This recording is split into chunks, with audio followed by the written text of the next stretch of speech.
우리는 지금까지 어디에서 어떻게 달려왔는지를 생각해야 합니다. 무슨 말씀이냐면 그동안 주일 예배 올 때마다 성령께서 함께하는 사람 어떻게 사는가, 성령이 함께 하시면 어떤 역할이 일어나, 성령은 어떤 역할을 하시는가, 이런 것에 대해서 계속해서 말씀을 들어왔습니다.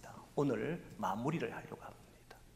전체를 마무리하려고 하고, 그 이유는 다음 주부터 우리가 추수감사주일이 다음 주가 되고 그 다음 주부터는 대림절이 됩니다. 그래서 오늘로서 성령이 함께하는 사람은 어떤 사람인지, 그리고 성령은 어떤 역할을 하는지, 이 부분을 전체를 정리해 보려고 합니다. 먼저 어디에서 출발했는지를 보겠습니다. 요한복음의 말씀을 통해서 이제 예수님의 부활을 하게, 예수님이 부활하시고 부활했을 때 제자들은 예수님이 십자가 달려 돌아가신 것을 보고는 자기 삶으로 다 돌아갔습니다.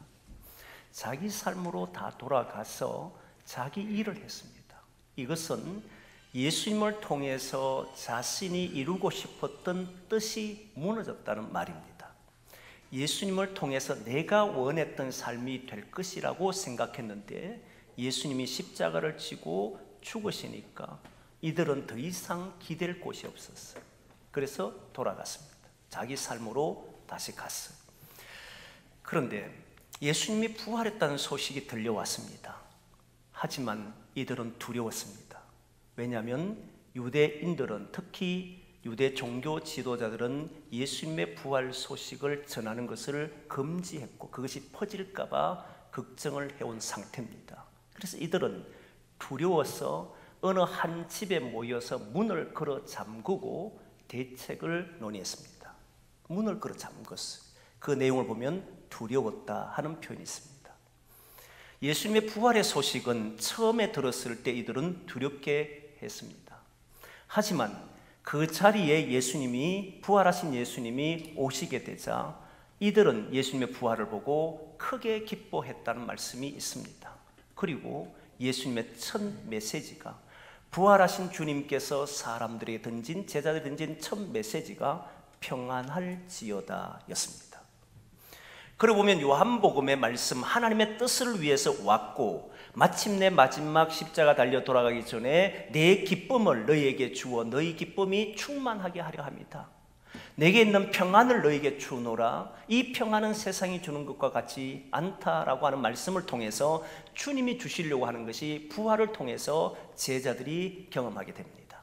하나님 나라의 기쁨을 맛봤던 거지요. 그러나 이들은 여전히 그 기쁨과 평안이 있어도 어디로 가느냐면 자기 삶으로 돌아갔습니다. 여전히 고기 잡는 일에, 여전히 자기 하는 일에 돌아가서 거기에서 삶을 살았습니다.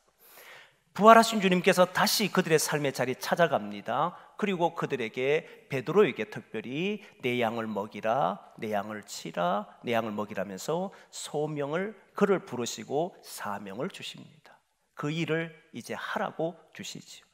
그러나 주님은 40일 동안 이들과 함께 있으면서 말씀을 가르치고 하나님의 뜻을, 말씀을 전해주고 40일 뒤에 성천합니다. 그때 예수님께서는 이 예루살렘을 너희들은 떠나지 말고 성령을 기다리라 라는 말씀을 합니다. 그리고 40일 지나서 또 10일 정도 지나면 오순절이 되어서 성령이 마침내 임재하게 됩니다.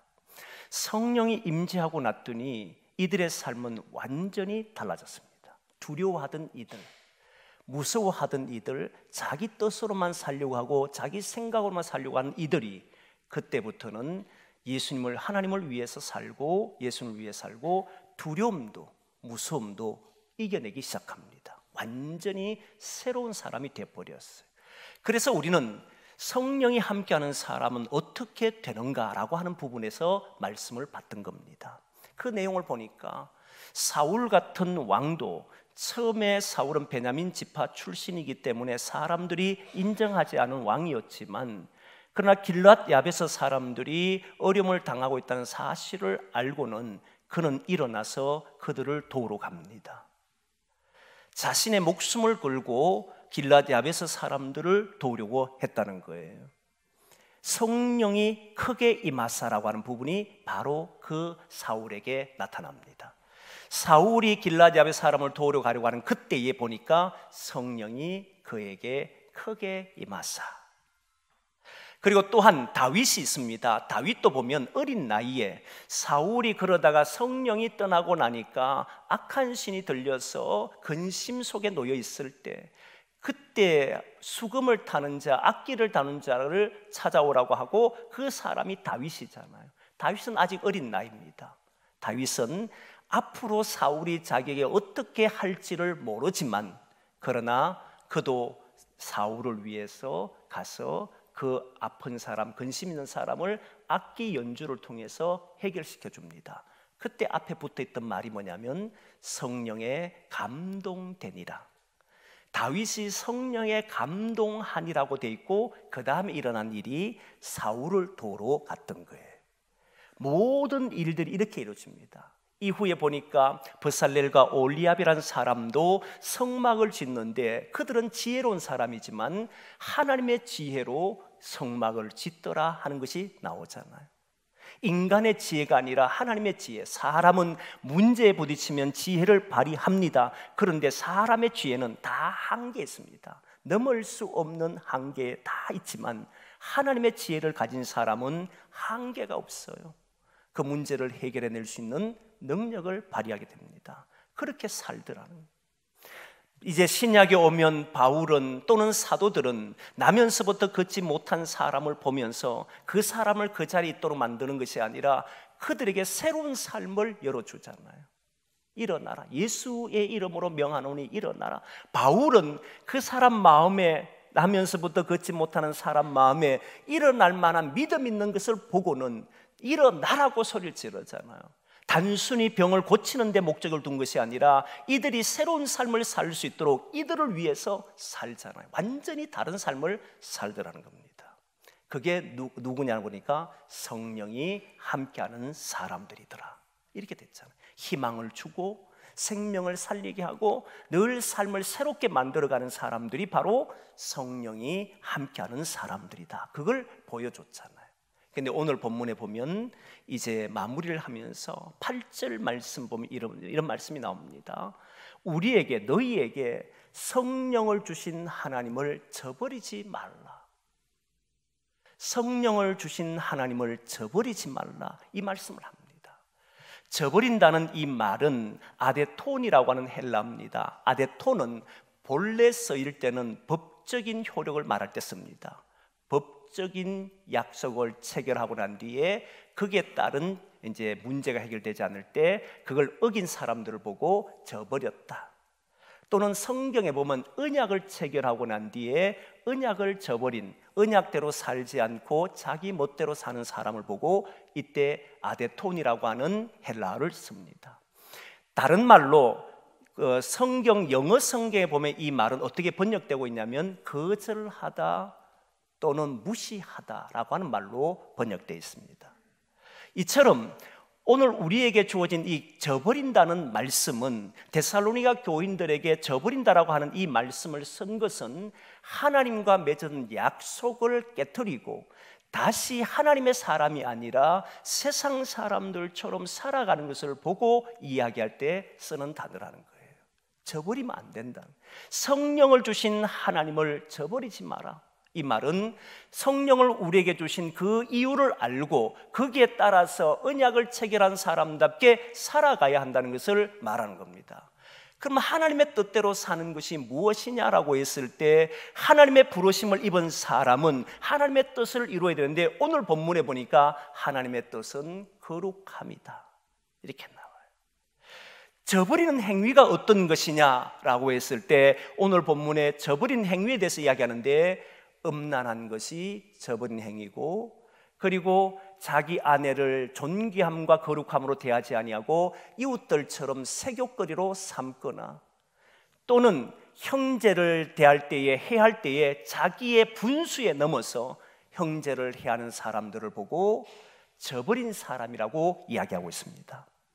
그러나 여기에 조심해야 될 것은 행위에 초점을 맞춰버리면 이런 일만 하지 않으면 저버린 것이 아니네라고 생각할 수 있습니다. 그러나 행위를 보는 것이 아니라 성경의 근본을 보셔야 돼요. 성경의 근본은 무엇이냐면 이 땅에 하나님에게 쫓겨난 모든 인간들은 자기를 위해서 살게 되어 있습니다. 오늘 본문에 나온 음란이든 세욕이든 형제를 해야 하는 문제든 이 모든 문제는 자기를 위해서 하는 행동들입니다. 내가 살고자 하는 행동들입니다. 나의 기분이 나쁘니까, 내 생각에 따라 다르니까 자기를 위해서 말하고 행동할 때에 때로는 그것이 과격해지면 남을 해치는 경우가 일어나고, 때로는 그것이 잘못된 길로 하면 음란한 일이 벌어지고 세욕거리가 되고, 지난 본문에서 우리가 말씀했던 갈라디아서 말씀처럼 거기에는 우상 숭배, 분당, 그리고 파당 이름할 뿐만 아니라 분쟁, 그리고 당을 지어서 많은 사람을 어렵게 하는 이 모든 것들이 바로 하나님이 성령을 주신 것을 거스리는 행위들라는 거예요. 이 말은 자기를 위해 사는 사람으로 살지 않겠노라고, 이제 내가 예수 그리스도를 믿는 사람이 됐다는 것은 예수 그리스도를 따르겠다는 말이고, 예수 그리스도를 따르겠다는 말은 예수님이 걸어가셨던 그 길을 나도 걷겠습니다. 그 삶이 옳기 때문에, 나는 그것이 진리이기 때문에 그 길로 살겠습니다 라고 하는 것이 바로 성령에 따라 사는 사람이란 말이죠. 하나님이 보내신 성령에 따라 사는 사람은 자기가 아니라 하나님의 뜻에 따라 살더라는, 하나님의 뜻이 뭐냐라고 봤을 때 오늘 본문의 거룩함이라는 겁니다. 거룩한 것은 수요일마다 지금 레위기 말씀을 나누고 있는데, 레위기의 전체 주제는 거룩함입니다. 전체 주제가 거룩함인데, 거룩하면 완벽한 삶이나 흠이 없이 깨끗한 삶을 말하지를 않습니다. 인간은 완벽해지지도 않고 흠이 없이 살 수도 없습니다. 흠이 있고 때로는 더러운 것도 묻기도 합니다. 그게 인간이에요. 인간은 그래서 죄인이라고 성경은 말합니다. 성경은 우리가 흠 없이 깨끗하게 완벽하게 살라는 것이 아니라 구별되이 살아라는 겁니다.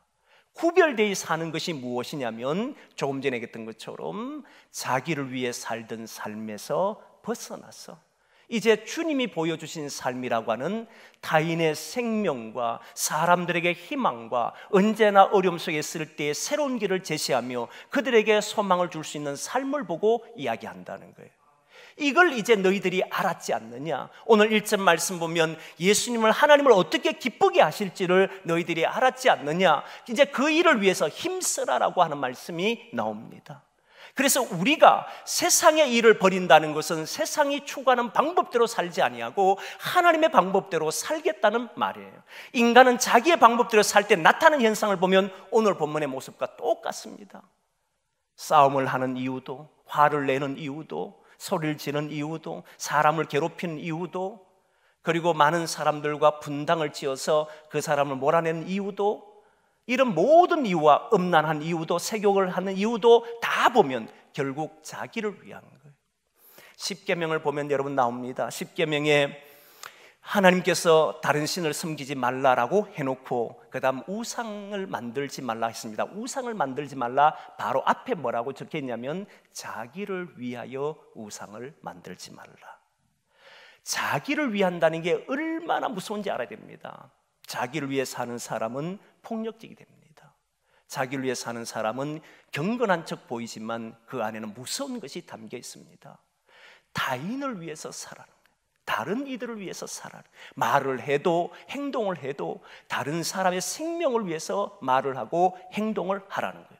이것을 하기 위해서 이렇게 사는 것을 너희들이 알지 않느냐? 이제는 너희들이 그렇게 되지 않았느냐라고 하는 말을 합니다. 이 말씀은 데살로니가 전서는 데살로니 교인들에게 보냈는데, 데살로니 전서가 쓰여질 때의 상황은 데살로니 교회에 바울이 신라와 디모데와 함께 빌립보 지역에 유럽의 첫 성이었던 빌립보 지역을 갔다가 그리고 데살로니 갑니다. 근데 3주간 복음을 전해요. 3주 복음을 전했더니 믿는 사람들이 막 늘어나요.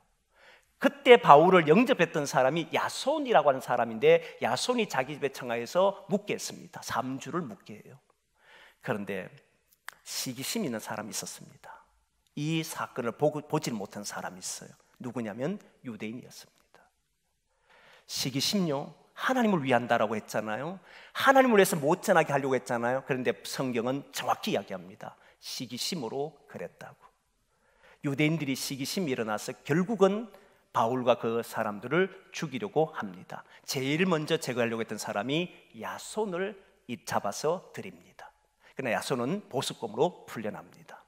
그리고는 사람들이 바울이 위험하다 생각해서 그날 밤에 도망가게 합니다. 피신시킵니다. 갔던 곳이 베레아고, 베레아에서도 여전히 위협이 끊어지지 않으니까 고린도까지 가게 됩니다. 고린도에 가서 데살로니가 교회 이야기를 듣게 됩니다. 어떤 이야기를 듣느냐 하면 바울을 그리워한다, 보고 싶어한다, 그리고 삶이 사람들에게 본이 된다는 이야기를 듣습니다. 그런데 그 교회는 문제가 있는 사람이 있다. 어떤 문제가 있느냐 하면 그들 중에는 두 가지 사상이 들어왔는데, 하나는 극단적인 종말론자들, 바울이 예수님 곧 오신다고 했더니 일상의 삶을 버리고 일상을 살지 않고 무의도식하는 사람들이 일어나 버렸어요. 야, 삶을 살아 뭐 하겠냐? 네 공부해서 뭐 하겠느냐? 네 돈 벌어서 뭐 하겠느냐? 이제 주님 곧 오시는데 소용없어 라고 말함으로써 사람들이 자기 일상을 버리고 무의도식하는 사람들이 일어나 버렸어요.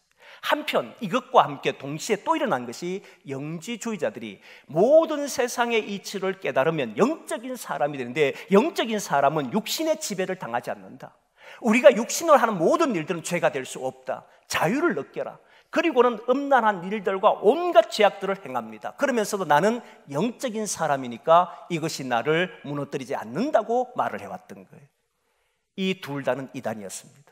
주님 재림한다고 해서 삶을 포기하라거나, 그리고 또는 우리는 하나님의 사람이 어떤 잘못을 해도 주님이 용서한다는 것은 이건 이단들이 하는 소리예요. 그럴 수가 없잖아요. 그런 사람들 보고 바울이 말했던 것, 너희들은 어떻게 살아야 하는지를 알지 않느냐? 무엇을 기뻐하는지 알지 않느냐? 그러기에 이제부터는 이 삶을 살기 위해서 힘써 싸우라는 말을 합니다. 여기에서 여러분들에게 드리고 싶은 것이 이겁니다.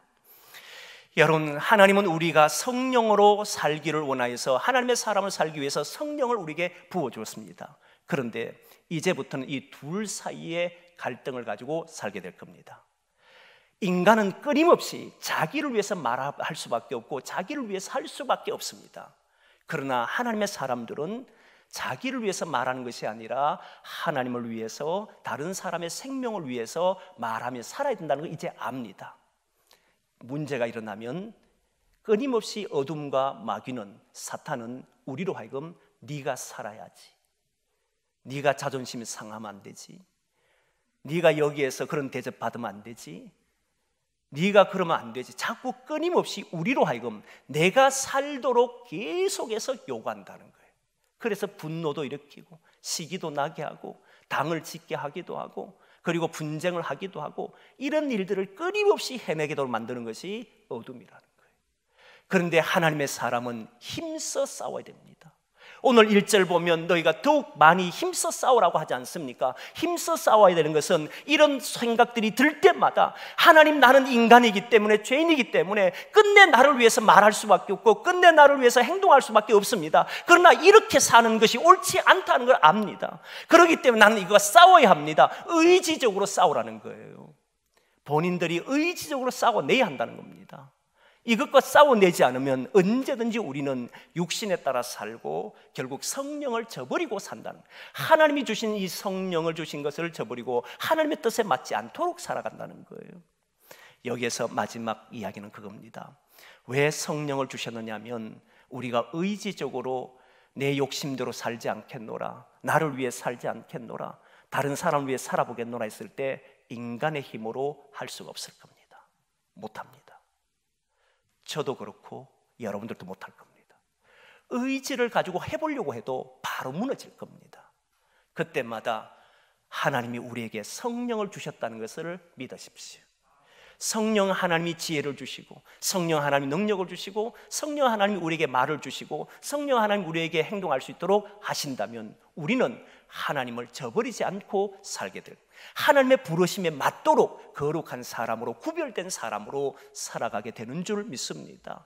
그래서 여러분, 번제물 드릴 때 레위기 1장에 번제물 나는데 속죄제가 먼저가 아니에요. 속죄제는 번제를 드린 사람은 이미 속죄를 받은 사람입니다. 이 사람들은 가장 먼저 드린 제사가 번제입니다. 번제는 상번제로 드려요. 아침에도 저녁에도 드립니다. 이유가 뭐냐면 매일마다 나를 주님께 드리지 않으면 나는 끊임없이 죄인으로서 또 인간적인 생각을 가지고 또 인간적인 행동을 하고 많은 이들을 아프게 하고 살 수밖에 없다는 걸 알기 때문에 매일 아침에 번제를 드리고 또 저녁에 번제를 드려서 주여 나를 받아주십시오. 오늘 하루도 내가 주님을 위해 살고 생명을 위해서 말해보겠습니다.